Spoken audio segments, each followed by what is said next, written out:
Hey, Chicago, what do you say? This is the CHGO Cubs Podcast. Happy Wednesday. Cody Delmendo, Ryan Herrera, and good friend Jared Willis. He's back. They got him out of the classroom to let him come here and do the show. That's right. Thank God for Thanksgiving break. The kids gave him a break. That's right. Good also, to be here. Speaking of Thanksgiving break, I'm hearing now that they're giving the full week of Thanksgiving off to kids. And they didn't do that when I was in school. I know I'm 32 and I'm old, but I'm a little offended by it now. It's kids these days, they've got it easy. I know. This generation. That's right. Back in my day. Right. Gen Z, I can't. Whole week for Thanksgiving, man. We're also joined by our reoccurring guest and friend, Greg Huss. Prospect Guru. Out of the Vines on Twitter. Northside Bound. Go hit up that website. Cubs on Deck. Cubs on Deck. I think I'm hitting everything here, Greg. I think you got everything. You covered it all there. Yeah. I appreciate it. Well, I'm sitting in here for Luke Stuckmeyer, who unfortunately is not here today. I won't go into it too much, but He's just not here. He's just not here just because things are not well with him right now. He's just not here. Yeah. So, anyway, we will move on without him for today, which is fine because at least Jared and Greg are here, and we don't get them very often, so it's still a big day for us. Huge day. Obviously, huge news. I guess in the rumor mill, hot stove. What do you call it? It's just rumor mill. Okay, Rumor mill. I don't know if it's hot yet, but it's rumor mill. Yeah. I don't even think you could say it's been warm so far. Yeah. It's lukewarm. Yeah. And the big news, obviously, is the Cubs, I guess, reached out to the Blue Jays about Bo Bichette, trading for Bo Bichette, shortstop for the Blue Jays. And I guess with the idea of him perhaps playing third base for the Cubs next year. And it all started, I was talking to Ryan and Jared about it off camera, but I guess it all started, at least on social media, with I will credit him because I consider him a decent friend on Cubs Twitter, but Kevin Fiddler from the Pinwheels and Ivy podcast first tweeted something about it, and then Matt Kazi tweeted something about it from Locked On Cubs, and then John Morosi basically confirmed the rumor, I guess, this morning on his Twitter account. So that's a little bit more. If you didn't trust the other two, then John Morosi obviously is a very credible person, as we've learned over the years. Credit to me for naming all these people. I could have just named one person. Credit to me again. Anyway, he's making $11.5 million next year. He's got 2 more years of control. So Greg was here originally to talk prospects, but also now I have to ask him, Greg, who are we giving up for Bo Bichette? Man, I don't know. I think that it gets tricky because he's different than acquiring a Juan Soto, where Soto just has the 1 year, versus Bichette has 2 years under team control. He plays a better defense. He plays infield. It's just a different situation. But I imagine the package looks somewhat similar for Juan Soto as it does to Bo Bichette. I mean, Bo Bichette has just hit ever since he came up to the league. So. I don't know, man. It's interesting. I don't know. I'm still not letting my hopes get up for this. With Ohtani, with Juan Soto, with Bo Bichette, even I'm not letting my hopes get up because even the Morosi kind of confirmation was more just chiming in to say, hey, this is how would it impact the Cubs going after Ohtani? It wasn't even necessarily confirming to say, hey, there is interest there. I don't know. I'm trying to speak myself out of it just so I'm not getting too excited. Yeah, I guess I'll ask in a different way. What level of Cubs prospect would you be willing to part with in a trade for Bo Bichette? If you said it's similar, maybe even a little bit more value than Juan Soto, what level of Cubs prospect in the system are you willing to give up? Yeah, so I think that where you start off when you're running down the prospect rankings on which prospects get included in these trades for big time names, PCA and Cade Horton are the top 2 prospects in the system. I think you can pretty much write those guys off. I don't think those are not guys that are being included in packages more than likely. And part of that's because there's guys down the pecking order in terms of prospect rankings that still bring that value that you could really get a guy back. So that's the Owen Casey's and the Kevin Alcantara's, the Jackson Ferris, Ben Brown, Jefferson Rojas. Although Rojas is a guy that probably brings way more value to the Cubs right now since he's so young than what another team would probably value him at. But I think that the Kevin Alcantara and Owen Casey, those guys are kind of 1 and 2 in terms of 1A, 1B in terms of what might get included in a package like this.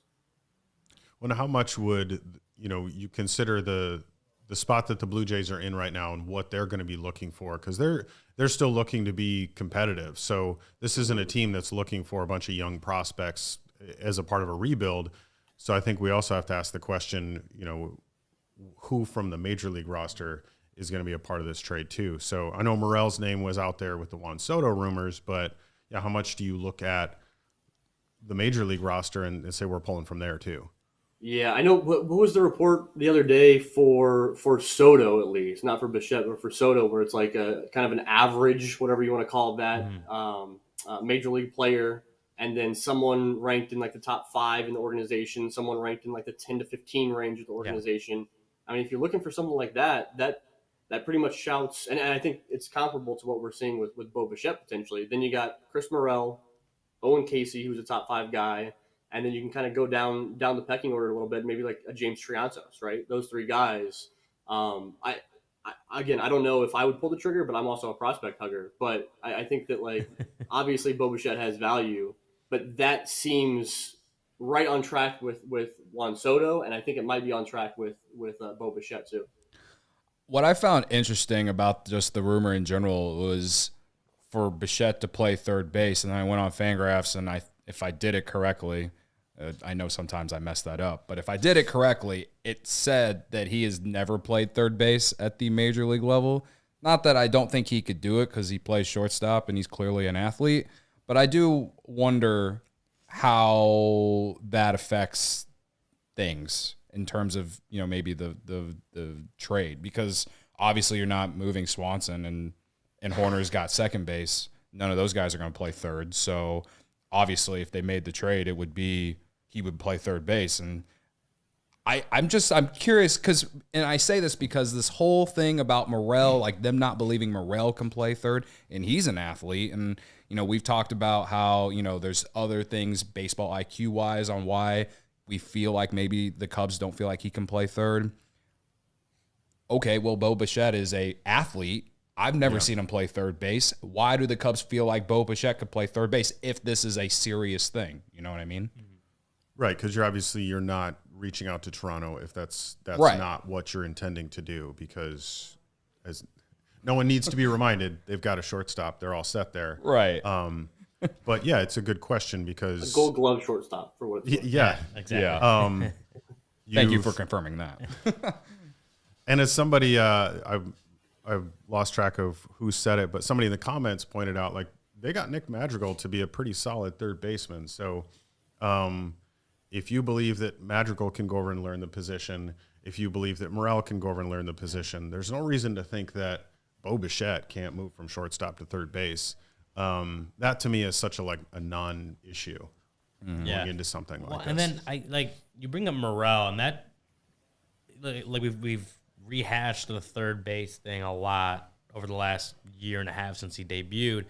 But Greg, as someone that obviously saw Morel coming up, paying more attention to the minor league system, excuse me, he played third base the most of any position when he was in the minor leagues. Did you notice anything about him playing third base in the minors that, did you ever think, oh, this guy won't be a third baseman in the big leagues? Did you think he was going to be a third baseman in the big leagues? What did you ever notice, if you did, anything about him at third base? Because, again, that was his most played position when he was coming up. Yeah, what I noticed in the minor leagues was a lot of what we still see from him now, where, the arm is obviously ridiculous. He has a ridiculous arm at third base, strength-wise. But his throws would go up the line quite a bit. Saw that he was a freak athlete. He would make diving plays deep in the hole and still throw the guy out at first base. But then he'd kind of have a easy air on a ball right to him. It was a lot of oh, what could this kid be at third base with more reps? Yeah. And then he hasn't gotten more reps. So it's the way I've kind of pivoted off of Christopher Morel at third base is just you got to trust in what the Cubs are doing with them, right? So like when I'm ranking prospects, a lot of times, like to go off topic, I'll bring it back, I promise. But like when I'm ranking prospects, I'm looking at how the Cubs organization handles these guys and when they call them up and stuff like that. Last year, I had Jonathan Perlaza, who's now a minor league free agent, ranked pretty low. Personally, I would have had him way higher in my rankings, but like I saw the Cubs were not calling up, even though he was ranking in Iowa, the Cubs weren't calling him up to Chicago. And like that told me something about the way the Cubs viewed him. And so like I think you pivot that to Christopher Morel now, and it's like, yeah, all of us look at Morel and like see a really good athlete, see a really good arm. It makes sense to play him at third base. But why aren't the Cubs doing that? They must not believe in him at third base long term at all, or even short term. And so, like, I think we should trust in that more than what we think we see with Christopher Morel defensively. Yeah. I will say, like, just for the scenario to discuss it, if they were to trade for Bichette and they kept Morel, then I'd be more open to seeing Morel play first base. I feel like that would make some sense for me. I could get up for that, because if they trade for Bichette, you have Morel at first, then I think that signals a big signing coming, and I can get past, if it's not Cody Bellinger, I can get past it, whether it's Ohtani or Yamamoto, whatever, you know what I mean? But you'd have a very, very good defensive infield on top of, more power too coming from the infield too. With Bichette, he's hit 20+ homers every season. I think he would be the best hitter in the infield for them, and he would provide a major consistency thing at third base, which they've had consistency problems at third base for honestly since they traded Chris Bryant. I mean, and really they've had a consistency problem at both corner spots since then. Right. And if you can at least get one of those spots kind of locked in and say, okay, we've got this position figured out, then I really think that helps with addressing other areas of need on the roster where you don't have to worry about this spot anymore. That was so much of what the Dansby Swanson signing was. Yeah. You get your shortstop in place and you know that this is your guy for the next 7 years, and so that it takes that off the table. But yeah, when you don't have a regular third baseman, or they haven't had a regular first baseman for 2 years, so it's time to at least get one of those positions solidified. Yeah, go ahead. I don't want to play Debbie Downer here. I mean, I think acquiring Bo Bichette would be terrific. I think that his offensive, like what he does offensively, is awesome. But the conversation that we had all year last year was that the Cubs don't have a middle of the order, like a guy who's going to hit 35 home runs. Mm-hmm. That's what they're absent of. And I know Cody Bellinger is maybe he can with a full healthy year. I don't know, but Bo Bichette doesn't, he's not going to do that. He'll get you 20, 25 home runs, whatever it might be. But it's really good to have a long lineup, and that's important. I think Bichette helps lengthen the lineup and gives you stability at third base if you can play there, all that good stuff. But you still got to go out and get Juan Soto or Rhys Hoskins. I think Rhys Hoskins would make a lot of sense there. If you go out and get Bichette, play him at third, and then you got Rhys Hoskins at first, he can go out there and pop you 35 home runs potentially. So I don't know. It's just I would love this. I would love the acquisition. It would be great. But I think we would still be having the same conversations of who's going to hit all the home runs. Well, I think that's where we look, and it's not like a complete needle mover for the team. It addresses a hole, but it doesn't address it. And like something that me, Corey, and Luke talked about last week was that they, like you said, they need the sluggers. They need more power. They need a guy who can get you 35 plus 40 home runs, at least that, right? They need, whether that's Pete Alonso or whoever that is, they need that extra power. And because they had 6 guys hit 20 home runs this year, which is great, but it wasn't consistent slug that they were, hitting home runs. They were able to string together runs really well, but it wasn't like a one hit and 3 runs have scored, one hit and it's 3-run home run, whatever it is. They didn't have enough of that power slug potential on the lineup. So I agree with what you're saying, is that having 20, 25 home runs from Bo Bichette to add to that lineup would be great. But where's all the real game-changing power coming from, consistent game-changing power? That would still need to be addressed in my head. Yeah. That brings me back to Ohtani then. Yeah. So, what I'm thinking, what if they were to trade for Bichette, then you basically are saying that Bellinger is off the table of coming back, in my opinion. That he covers what Bellinger gave you. I think Bellinger has potential for more home runs for sure, but as far as a good offensive player with good defense as well, he would cover that. So then that puts the Cubs in a position of, okay, like we've talked about, who's the next guy, that 30-plus home run power guy, right? And so, as I've said since the offseason began, that Cody Bellinger was number one priority for me. I still feel that way because I'm not really buying this whole Bichette thing. But if this were to go through, if this were to actually happen, to me, I think that would signal that the Cubs are letting Bellinger walk and they're going to sign someone else. And I think it's or trade for someone else like Juan Soto or Pete Alonso. Right. Because it kind of falls in with some of those other rumors that we've heard about where, this is the Cubs kind of checking in with different teams about possibilities. And because we don't, it's one thing to know that they've reached out to Toronto and asked about Bichette. It could be something as simple as, hey, what would a deal like this look like from your end? And that's, there's probably a lot of that happens that we don't necessarily hear about. There's a lot of reaching out to teams, that I hate the expression, but the kicking the tires. I hate that expression. But I think it's, but it at least shows you that this is what they're looking at as possibilities or as options. This is where potential directions they're looking to go. And I do like like Ryan said, I like the, we know that we need power in this lineup. We need consistent power in this lineup, and it's going to make a difference with everybody else there. So let's find some of those options and see what shakes out and see what develops. Because who knows, Toronto's asking price could have been super high, and they just said, okay, cool, great talk. Good luck with your offseason. Yeah, there you go. We'll be in touch. Yeah. We have a super chat in there, Sarah, if you want to bring it up. D. Coldest Jenkins, $2. Juan Soto / Manny Machado or bust. Trading for Manny Machado would be interesting. That hasn't been something that's popped up, but Juan Soto, obviously. I mean, yeah, I'm still in on all these different scenarios. Machado's a lot tougher because of his contract. I think Soto's going to be either of those two. Juan Soto's going to be a lot easier to stomach for the Cubs, in my opinion. Knowing how the front office operates, going out and trading for Juan Soto versus Manny Machado would be a lot easier to stomach for him. Absolutely. What else? I've been reading the chat. I think it's mixed reviews. I think some people are all for it, and then some people aren't. So he makes the team better. From a long-term standpoint, as long as they continue to add after, if they perhaps trade for him, that's the best thing I can give you. And I would trade Christopher Morel for him. As a Christopher Morel supporter, I am willing to trade him for Bo Bichette. I'm willing to trade Christopher Morel for any star / superstar out there that's available.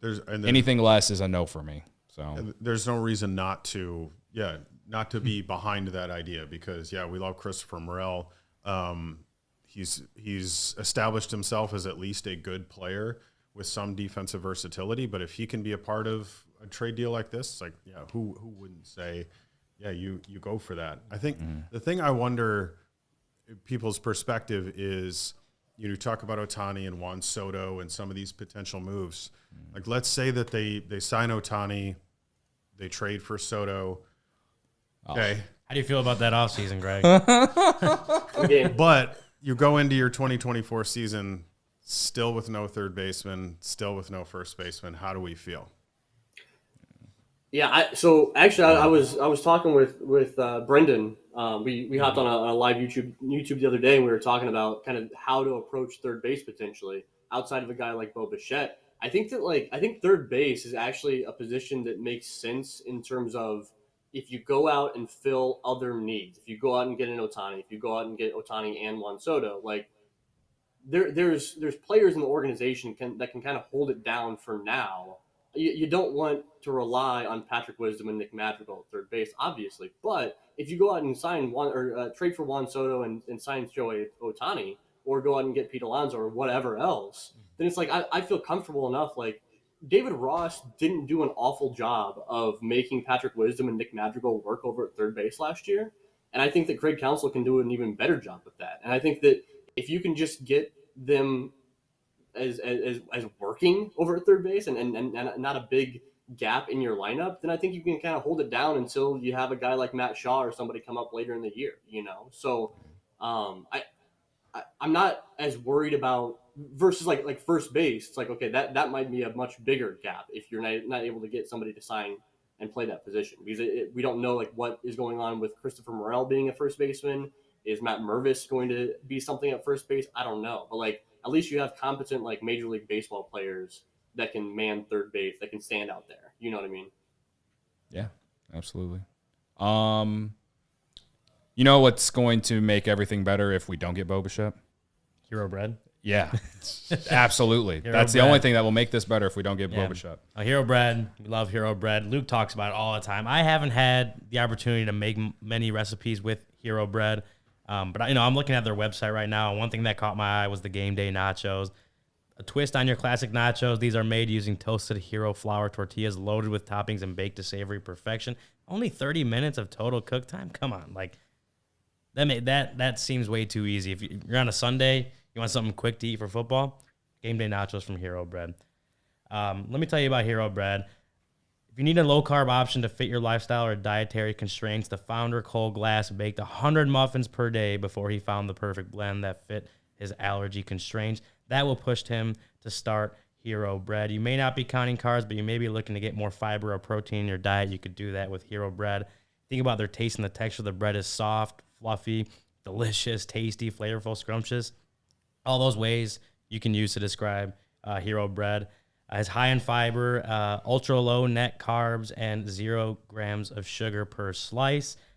Let me tell you this discount code for the first purchase, CHGO, for 10% off at hero.co. Hero makes sliced breads, buns, and tortillas that are available on hero.co and Amazon. Has fewer calories than the leading national brand, 5 to 10 grams of protein per serving. Right now, Hero Bread is offering the CHGO fam 10% off their first order. Just go to hero.co and use our code CHGO to save on Hero Bread today. That's HERO.co to save 10% today. And after you get your bread, just hop in your car and head out to Ray Chevrolet in Fox Lake and get a new car, because it's Black Friday savings time out there. As one of the top-selling Chevy dealers in the Midwest, you'll always be able to shop one of Chicagoland's largest Chevy inventories. And all month long, you can save big at Ray Chevy during their Black Friday sales event, where you can choose from over 100 Silverados in stock, the perfect tailgate vehicle. But that's not all. Get 0% financing with $0 down and 0 payments until 2024. And I know everyone loves the word free. Who doesn't? Exactly right. Everyone loves the word free. And that's what you'll get this month at Ray Chevrolet in Fox Lake, a free oil change. I would go myself, but I got an oil change like 2 months ago, and I don't need to get one. Your next one. But my next one. You know what? I wish I would have waited those 2 months instead of paying the $100 I did for the one that I did get, not at Ray Chevrolet in Fox Lake. I have lots of regrets here because of that. So, what? We got like a week and a half left of November. Get out there to get your free oil change and maybe look for a new car at the same time. So all you got to do is mention CHGO when you schedule your oil change. It's a Black Friday offer you don't want to miss, but you have to schedule it by November 30th. November 30th, folks. Buy with confidence with the Ray Price Promise. It's a guarantee that the price that you'll see online is the price you pay when you go into the dealership. In many cases, other dealers will raise the price on you when you come into the dealership, saying things like, are you a recent college grad? Are you active in the military? Are you a farmer? And in most cases, the answer will be no. That's when the other dealers will raise the price on you, saying the price online included limited rebates that you do not qualify for. Well, at Ray, that is not the case, folks. The price you see online is the price you pay with no add-ons or hidden fees ever. In fact, Ray will do everything possible to find additional savings for you, which may make the price lower than you see online. Visit Ray Chevrolet in Fox Lake or raychevrolet.com to get your Black Friday savings. They've been serving the community since 1963. Find new roads. That was my best Luke Stuckmeyer impression. 1963. I think I'm doing the math in my head. I think that's like 60 years ago. Yeah. It's a long time. Stucky a would have long been time. like They only just been 25 years old then, right? Yeah. exactly. Yeah, nothing goes better than Hero Bread and Ray Chevy. So Exactly. I mean, make sure you get them both. get them both. All right. So the second segment I wanted to talk, obviously I wanted to talk more about what prospects Greg is high on and everything. I did want to mention that I read something from Bleacher Nation today about how it was actually from The Athletic, but I read it on Bleacher Nation. Credit to me for crediting everyone here for how I got to this. But I read in The Athletic, or it was in The Athletic, saying that the Cubs are looking, or they're looking to possibly sign relievers on multi-year deals, which they haven't done since they signed Brian Dunsing to a multi-year deal back in like 2017 or 2018. You can count Craig Kimbrell, but he was a mid-season acquisition. So technically, if we're talking about off-season, it was just then. And I don't really have a ton to say about this, but I did want to kind of lead that into Greg talking about some of these relievers that are coming up on the farm that perhaps maybe if they don't sign enough relievers like they did like they didn't last year, who are some guys that perhaps could come up and make a impact this coming year? I genuinely don't really know how they're going to play this reliever market. I still feel like in my gut they're going to sign, like they signed the guy from Japan that used to play in the majors, I think, or he was a prospect in the majors and then went to Japan. They just signed him yesterday. Forgot his name. Ryan, you can tell me. But other than that, they've been pretty quiet on this market so far. So this is a lot that I just said. Yes. I guess let's start with Greg. What prospects, reliever prospects, do you think could make it to the majors next year? I think there's less depth than in past years in terms of upper levels, upper level minor league relief pitchers. In past years, there were nearly a dozen guys that were kind of like ready to roll. This year, there's fewer. But I think when we're talking prospects, let's start with two guys that have already made it up to the big leagues. I'm really excited to see Daniel Palencia and Luke Little, see how they kind of break out a little bit more next season in the major leagues, right? So they got their taste this past year. Obviously, Palencia got more of a taste than what Luke Little did. But those are two like fireball and arms, right? Those are two guys that hit high 90s with the fastball, two guys that have good sliders. I'm really excited to see what they can do next year, and once they feel a little bit more comfortable at that level. And then besides those guys, we saw a couple of relievers that could potentially help in Chicago next year that were just added to the 40-man roster. We got Porter Hodge added, and then we also got Bailey Horn added in addition to Michael Arias. But with Horn and with Hodge, those are both guys that we already saw Horn up in AAA as a reliever. He's a lefty. The Cubs don't have, we saw the entire year last year, almost the entire year, they worked with Mark Leiter Jr. as their like lefty guy in the bullpen. So I think that was honestly part of the reason why the Cubs protected Bailey Horn, was because lefty relievers are hard to come by in general. Lefty relievers, there aren't a ton of them in the Cubs organization right now. So you kind of take advantage of having him in your organization, add him to the 40-man roster. We might see him. Bailey Horn's problem last year, he started off just outrageously hot in AA last year, like ridiculously hot. And he came up to AAA, struggled a little bit more, but I think that with Horn, it's just like finding that consistency. So we might see him really get it figured out in AAA this year, get a call up to the majors at some point. And then Porter Hodge is another guy that I think that the stuff is tremendous. There was an article written at Baseball America a couple of weeks ago, like detailing his stuff. And they kept talking about this cutter that he has. It's a kind of a unicorn cutter. And really all that is, it's a fastball. Like you ask Porter Hodge, and he's not throwing a cutter. He's throwing a fastball that has that much cut on it. It's like the Justin Steele mold of fastball, where like it just has a ridiculous amount of cut. So the cut fastball is really good. The slider's terrific from Porter Hodge. The results weren't great, but it's one of those things where, like, with relievers, if they can get it figured out a little bit, you're looking at stuff way more than results in the minor leagues for relievers. That's what you're doing for prospects. That's what you're doing for MLB signings. That's what you're doing for reclamation projects, for waivers, for all of that good stuff. Like, you're looking at the stuff, and Porter Hodge has the stuff. So I'm excited to see what he does next year.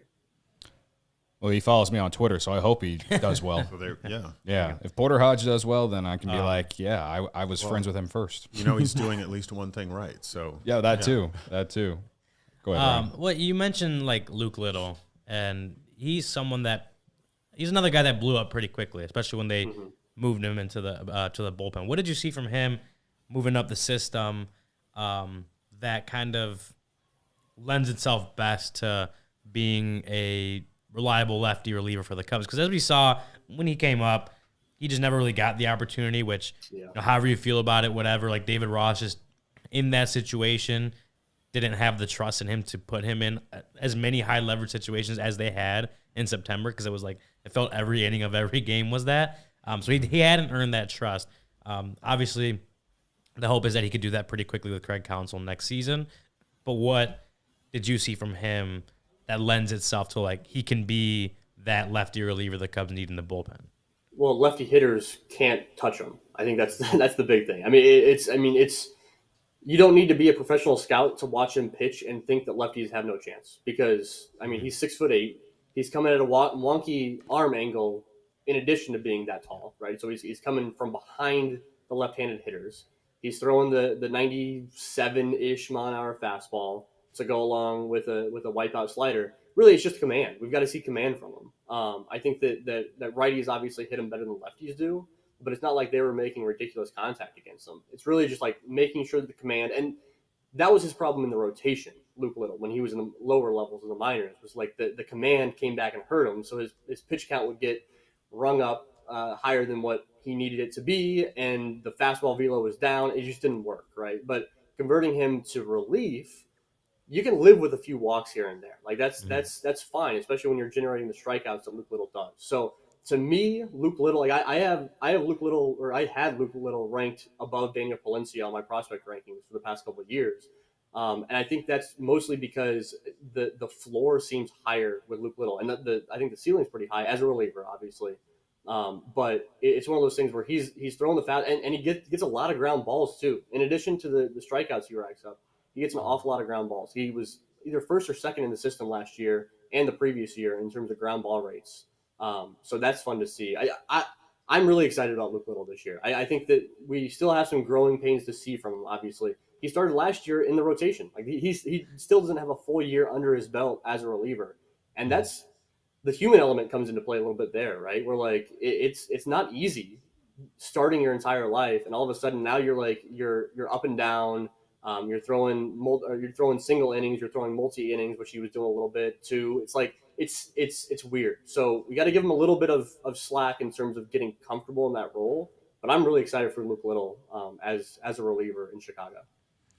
I guess this just popped in my head, but like, is what's the particular reason that they moved Little from a starter to a reliever?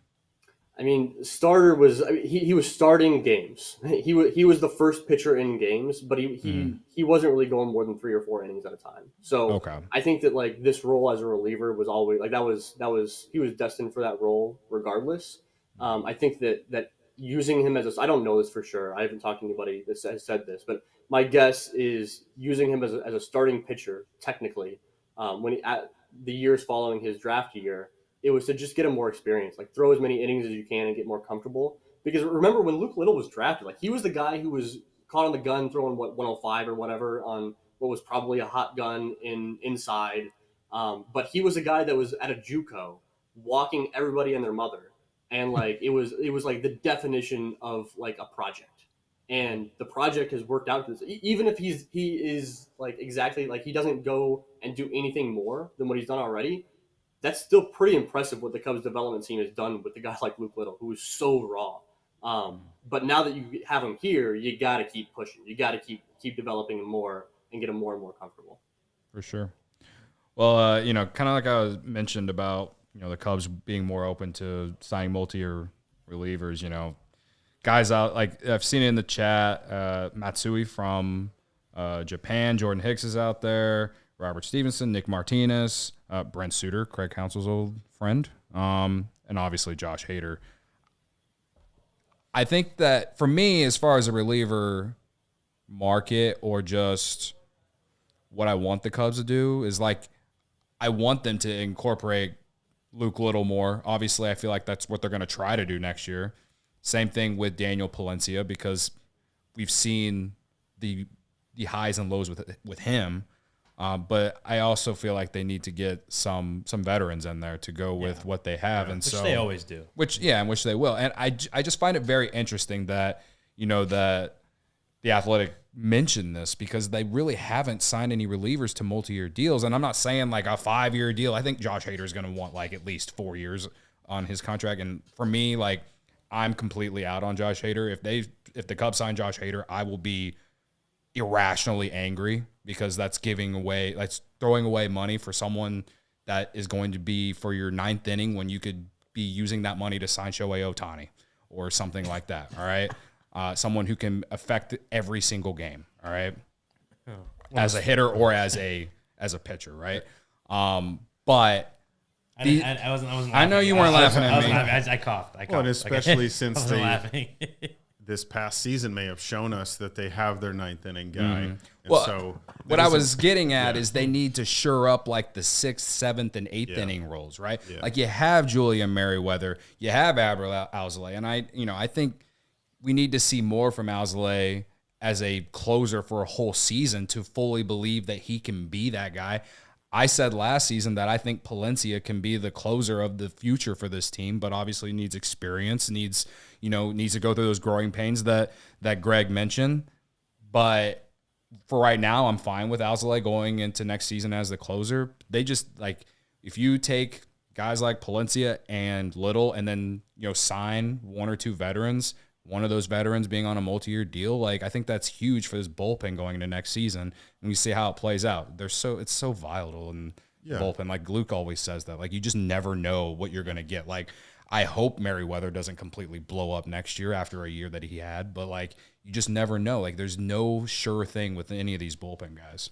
And one thing, and it might be a little different with a new manager, but one of the things we've seen with the Cubs over the last few years is they are very comfortable with starting off with one guy in this role and then moving him to a different role and establishing somebody else.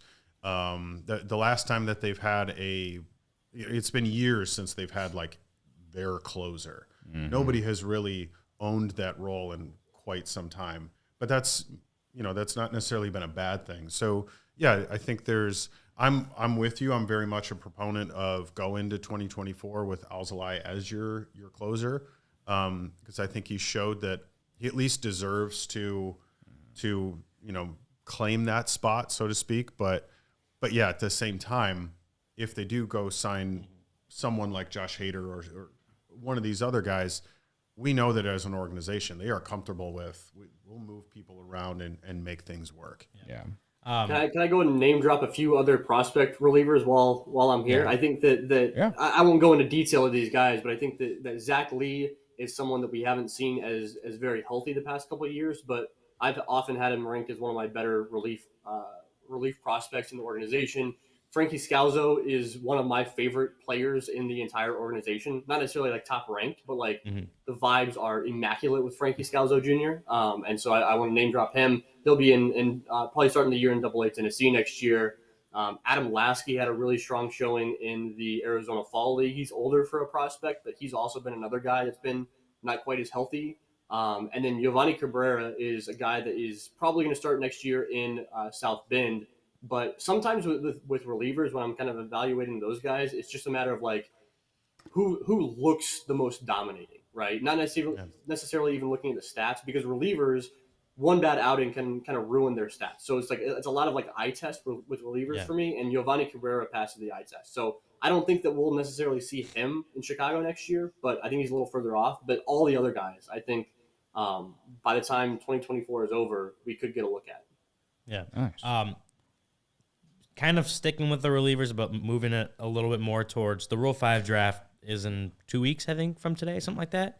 And obviously the Cubs, you mentioned Bailey Horn, Porter Hodge, Michael Arias, but also like Luis Vasquez was added to the 40-man a few weeks prior to the deadline the deadline to protect guys from the Rule 5 draft. So they added 4 prospects, selected their contracts, and protected them.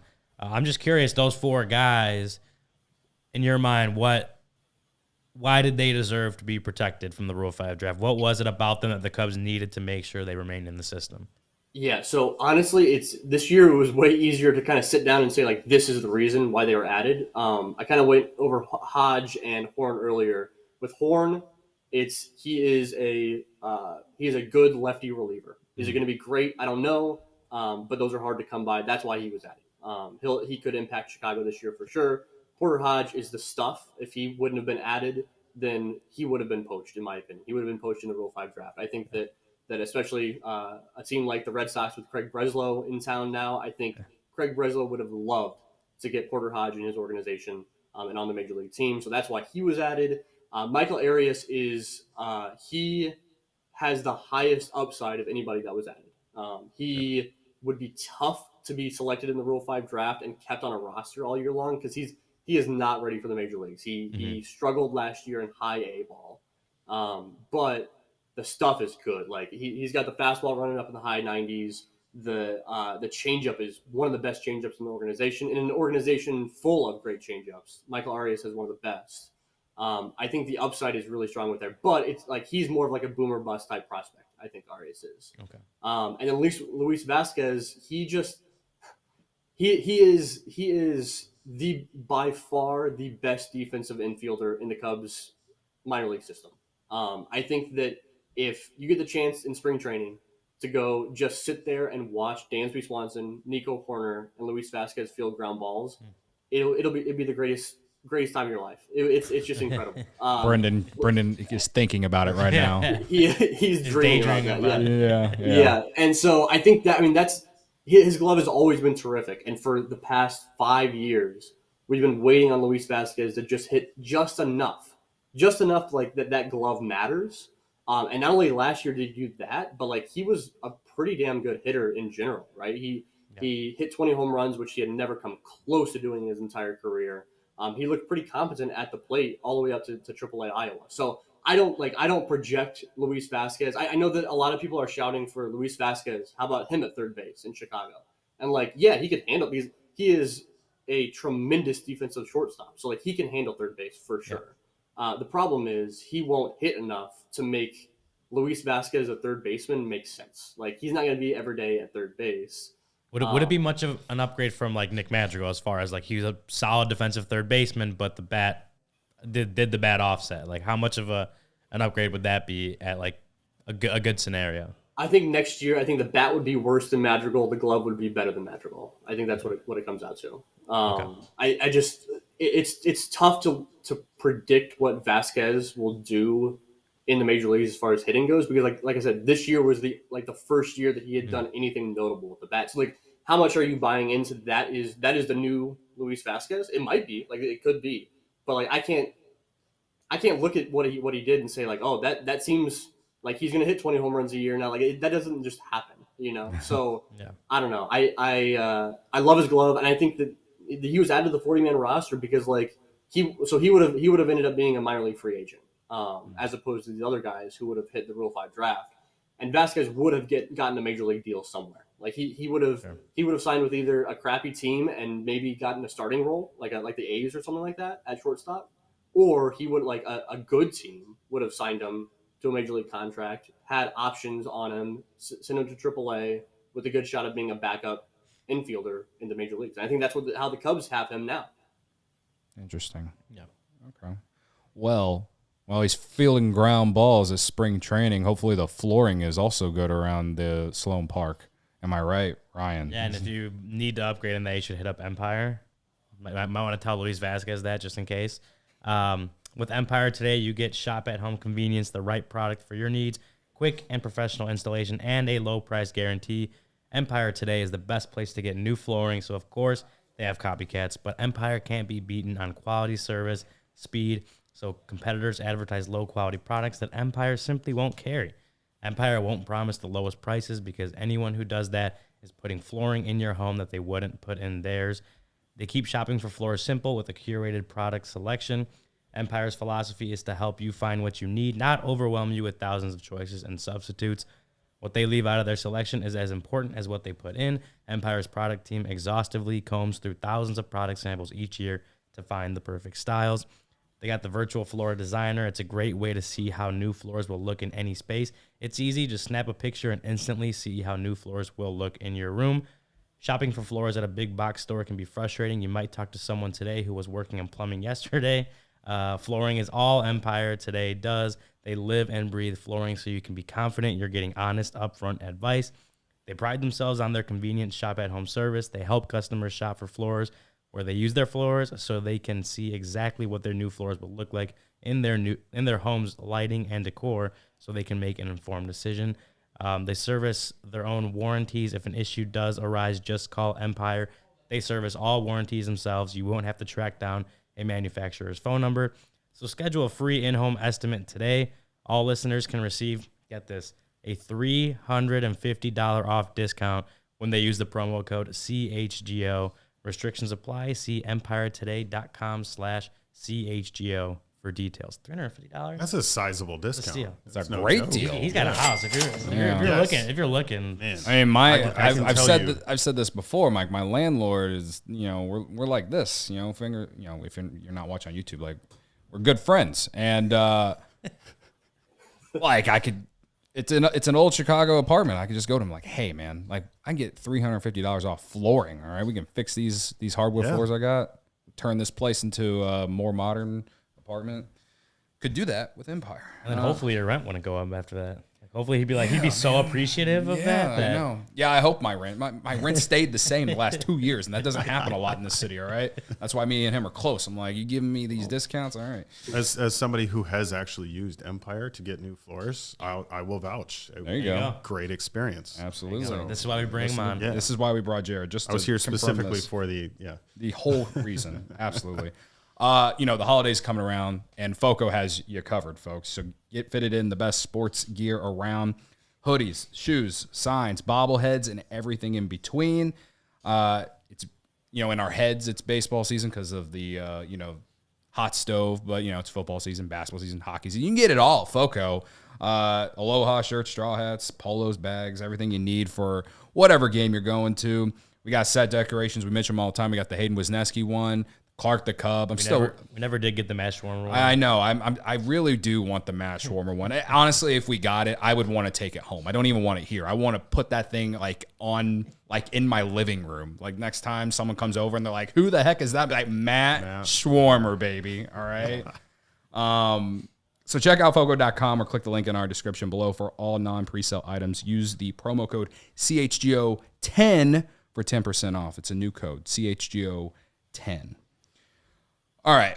So if the Bo Bichette news didn't come out today, or like the rumor or whatever, if it wasn't a big thing today, I would have asked this question first thing to Greg. All right. When is Cade Horton coming to the Chicago Cubs next season, Greg? This would have been the first thing I asked him. Can I give you an answer in terms of starts and not dates? Because I think give it 6 starts. Give it 6 starts in the minor leagues and call him up. That's maybe a month and a half. I think if he starts off the season, if it's a normal season, right, for him, and he starts off minor league opening day, all that good stuff, I think we might see him in June, July, something like that. Wow. Okay. The problem is that like he will have an innings limit next year. Like he will. He threw 88 innings this past year, plus the innings in the playoffs. And the Cubs have really not ever gone more than a 40-inning increase year over year for the Cubs prospects. That doesn't really happen. So you're looking at about no more than 130 innings or so from Cade Horton next year. And then you run into the problem where like you want Cade Horton throwing meaningful innings in September. You want him pitching for the playoff run. So how do you handle him early on in the year? Like where does that mean he gets a delayed start? And they keep him back in extended spring training for a little bit, and then they kind of start him in the minor leagues, starting in AA and AAA in June. Maybe does that mean they go the route of like kind of babying his innings early on in the season. He starts minor league opening day, but he's only going 2 or 3 innings max to start off the year. I don't know that either. I don't know how they handle it. I'm not smart enough to come up with the best answer on that, but I do see him coming up in terms of like 5 or 6 normal starts, whatever that means, or an opening day assignment means he could be up in June or July.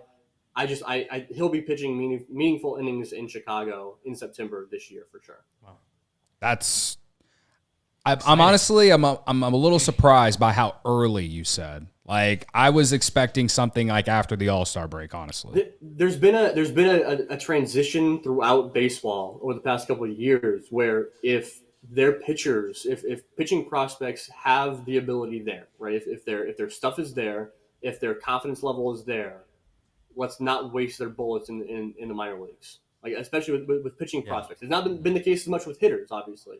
But let's not waste bullets in the minor leagues with these pitchers. Call them up to the bigs. We've seen that with a lot of different guys. Where like you call them up to the majors, maybe they're not ready, but that's fine. We found out they weren't ready, and then we send them back down to AAA. That's fine with pitchers. And I think that like that's the case with Cade Horton. You got a guy that fastball, slider, curveball, changeup. He has 4 pitches that he gets chases out of the zone. He gets swings and misses in the zone. He fills up the strike zone. Like he's good. Like he's ready. Like he's ready. After kind of a runway in the minor leagues up to the major leagues. Yeah, it's kind of funny how quickly people went from like all the experts hating the pick and 2 years ago when they picked him to now wanting him up already on opening day. Sure, they've scrubbed their tweets. Yes, absolutely. My question for you with Cade is, could we see, or would it be reasonable to do something with him like they did with Justin Steele a couple years back, bring him up in a bullpen role, obviously multi-innings, get his feet wet in the big leagues, and then, send him back down, stretch him out, and bring him back up? Would that make sense, or would, in your eyes, it would just be bring him up as a starter and let him go from there? That would make sense in limiting his innings.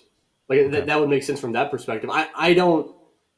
That feels like, of kind of the other scenarios I laid out, that feels like the third most likely scenario. Okay. He's different than Justin Steele, where like Steele was still trying to like figure it out, right? When he was coming up to Chicago, like he wasn't this top 20 prospect in baseball like Cade Horton was, and so like I think it's a possibility from the standpoint of limiting innings, not from the standpoint of like.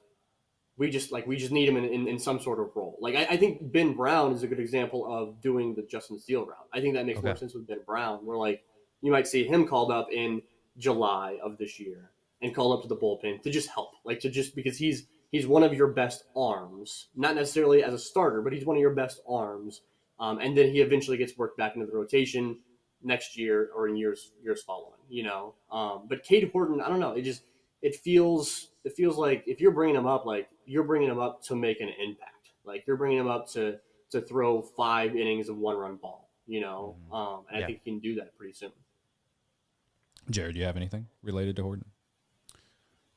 You've kind of touched on what I was, I just wanted to give you the chance. This is like, I appreciate it. This is the guy everyone's excited. Like we're going to be talking about, like I just know the YouTube chat. The moment there is a bad start from someone next season, the YouTube chat is going to be like, call up Horton, and it's going to be like May 11th, or not May 11th, like April 11th. I know. So we'll just establish the Cade Horton rule right now that any such comment will not be acknowledged until June June 15th. Yeah.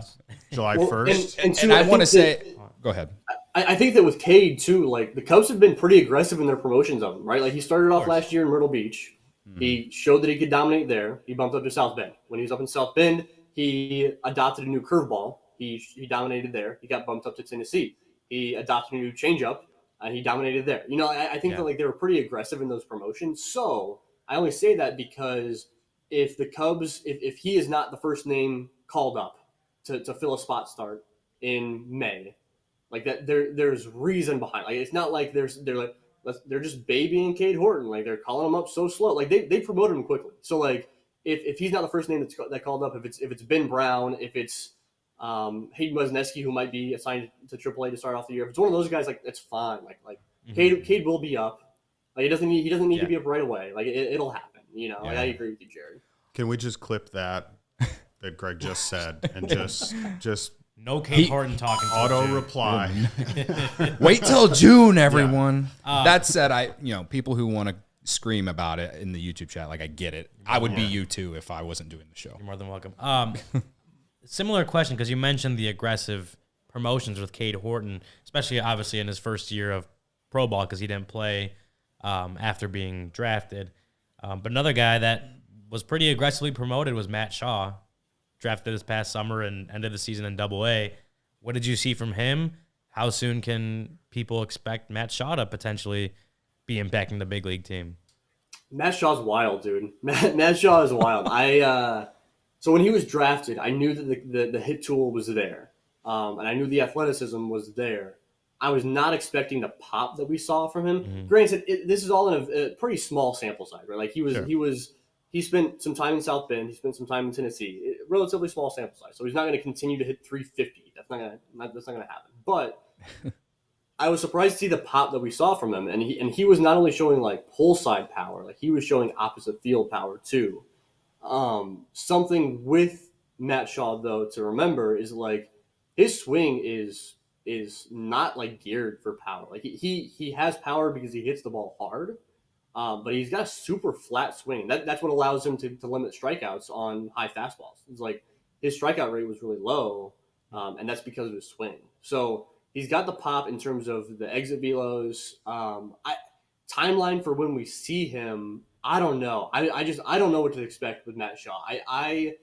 I think that if we see him in 2024, we should be elated. Like anytime. If we see him in September, like we should be thrilled with that. We shouldn't be saying, "Oh, no Matt Shaw in 2024, like this sucks. Like he's awful." Like no, like if we see him in September, I put it 50-50 that we see him in 2024. I think that's probably a safe or even less likely, you know. But I think you would take that, right? I know some people are ready to see him like in the summer, in June or July, but that would be a faster timeline than what we saw with Nico Horner.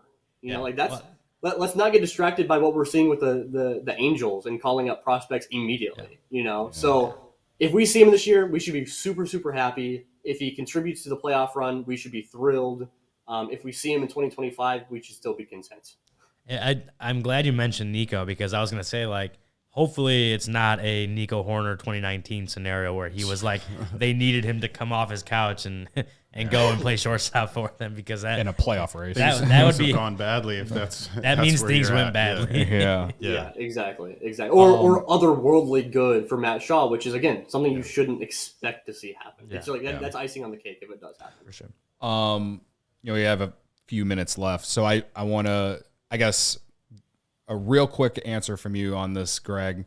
A lot of people have mentioned in the comments here during this segment about Matt Mervis. And I feel like we all keep forgetting about him. Admittedly, I have kind of forgot about him because I just don't think the Cubs are going into next year with, relying on him to play first base. What is your take on him now at this point? He's a little bit of an older guy, got 100 plate appearances at the major league level last year, but then never was called back up. He also obviously went back to AAA and, did what he was doing down there. So he's got it down there. How do you view him going into 2024? I view him the exact same way that I viewed him going into 2023. I don't know how you could look. I don't know how you could look at what he's done and think differently than you did entering 2023. The Cubs not bringing him up for that like stretch run in 2022 allowed them to enter 2023 with Mervis as a total unknown with how he can contribute at the big league level.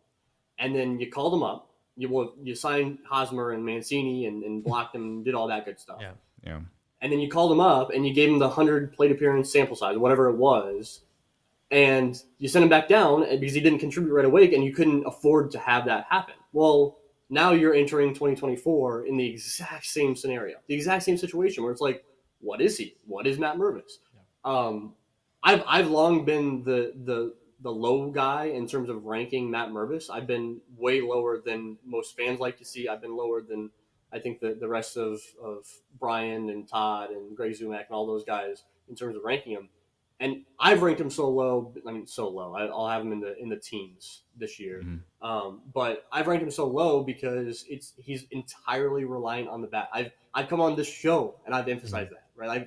I've said that every chance I can because like he doesn't like even if he's an average defensive first baseman, he doesn't bring value. And like so a lot of times you can't wait on that more than 100 plate appearance sample size. But if you can afford to do that by bringing in all roads lead back to Shohei, if you can bring in some really like great bats, then you can hold off on Matt Mervis and maybe like let him work things out. I don't know. I think that with all those like first base only prospects, the Matt Mervises, the Hayden McGearys, the Cubs just drafted Brian Calmer and Johnny Long last year, and fans love those two guys. It's like those are first base only prospects, and it's so tough to rank them, and you're putting a lot of pressure on the ability to basically hit the ball out of the ballpark. And if they don't do that, then it's like crap. Not like now what? So I don't know. I don't view Matt Mervis any different now than I did before. I think that he's a great player in AAA. Let's see what he can do in the major leagues if we can afford to do that. And if not, maybe another team values him more. I don't know. Yeah, that's fair because I feel the same. Like a lot of people are out on him, and it's like, well, he only had 100 plate appearances, and the defense was honestly, I thought the defense at the beginning in the first handful of games he played, I was actually pleasantly surprised by it. Obviously, he had some games where it was not great, but then the offense was just not ever there. I mean, and that's he falls on a long list of guys who come up, get their first look, and the bat's just not there. They go back down, they come back up again at some other point down the road, and they've made an adjustment or they've developed in some way or there's something changes. He would hardly be the first guy if he does come back up in 2024 and starts to hit. Like, yeah, there's plenty of precedent from other players for that. I mean, go back Anthony and look Rizzo. I was just going to say. Not saying he'll be Anthony Rizzo, but that's what Anthony Rizzo did. He struggled with the Padres. And the same could be said for like Pete Crow Armstrong, right? Like he obviously didn't have a huge opportunity to hit. Super small but sample size. Very small sample size. But like in his very small sample size, he struggled to hit. But that doesn't mean he can't ever do it. Like, Can I rant about PCA it doesn't mean real it quick? won't happen. Go ahead. Can I rant about PCA? I think that PCA is another circumstance where like you should not like nobody should view Pete Crow Armstrong any differently than they did when he was in Iowa. Like that last month of the season means zero. Like it means zero in terms of how we view him moving forward. Because everything he did in Chicago, in terms of like the things that we didn't like in the very small amount of time he was there, the swinging and missing on high fastballs. Well, that's something he did in AAA too. The can he hit changeups? That's something that we saw in AAA too.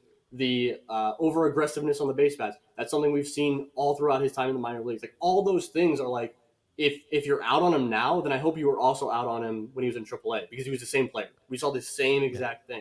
Now, if you loved him in AAA and you're like, oh, like he's going to be a stud, and then you saw him do whatever he did in the majors for a month, and you're like, maybe not a stud. Like that doesn't make any sense to me. It's just like he is exactly like we didn't see anything different from him in the major leagues that should worry us or excite us any more than we saw in the minor leagues from PCA. That's my rant on him.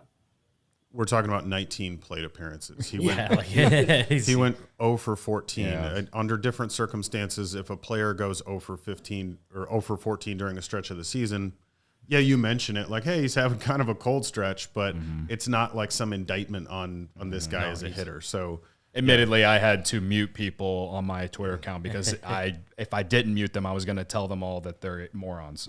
So credit to me for not calling them morons. We got a super chat from Chris Peguero. Shout out to you, man. Thanks for the super chat. Always in here. $4.99. So when's the next Cubs happy hour? I don't know. Stay tuned. We'll ask the bosses. We haven't had one in a while. We'll get that figured out. But thanks for always tuning in and send the super chat. Greg, I know you got to get out of here. We got to get out of here. We're like 5 minutes over. So I appreciate you for coming on and giving us some insight and all that.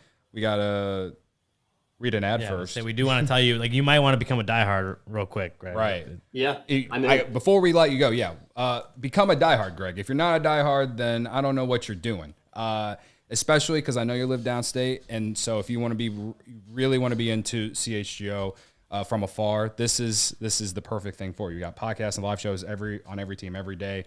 Post-game shows, obviously, we do in season for every team in the city. Premium written content from guys like Ryan and Jared at ALLCITY.com. And, of course, 20% off events and merch. At events, I've met people who have traveled to come to our events. Amazing. And, that just shows how much people love CHGO, and it's totally worth it because you get 20% off. Obviously, the merch is 20% off. You get a free shirt when you become a member.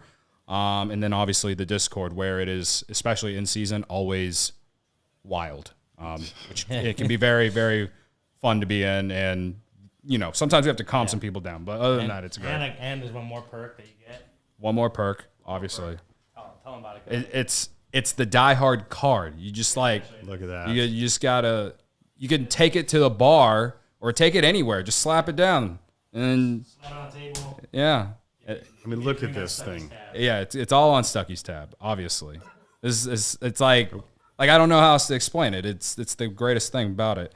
Also, Black Friday's in 2 days? Yeah, because tomorrow's 2 days. Thanksgiving. Yeah. Well, we're coming up. And we got the Black Friday sale. It's the best time to get the merch from the CHGO locker when you get the Black Friday savings on top. If you already are a diehard, you get the 20% off plus whatever the discount is for Black Friday. I don't know how else to explain. I'm explaining to you like you're 5 years old. Like, this is the best time to get all the merch, especially if you're a diehard. And if you're not a diehard, become a diehard, and then you can get the merch even cheaper. Hell, get your mom, your dad, your brother, your sister, your cousin, get them all a diehard membership for Christmas or whatever holiday you're celebrating over the holiday season. Black Friday sale is the best time to get all the merch from CHGO. That's all I'm emphasizing it as much as I possibly can. So anyway, yeah, become a diehard, guys. Do that. All right.